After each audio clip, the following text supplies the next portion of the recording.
Hello everybody, welcome to my channel.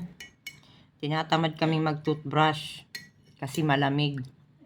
Mumug-mumug na lang muna. At hindi na rin kami nagsiligo. Suklay-suklay na lang, pabango at saka half bath lang. Kasi yung heater ng aming tubig, pag naligo ka, maprosing ka kay sira lahat.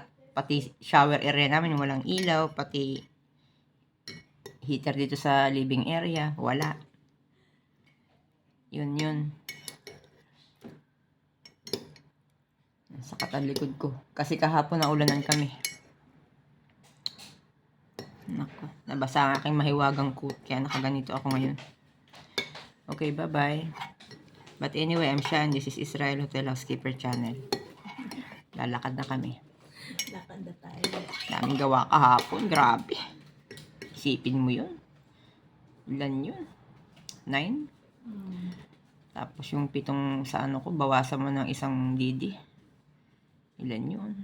13, 12, 21, stay over. Nako, ako di ko kaya yun eh. OT ko yun. 21 stay over and then Ay, nako.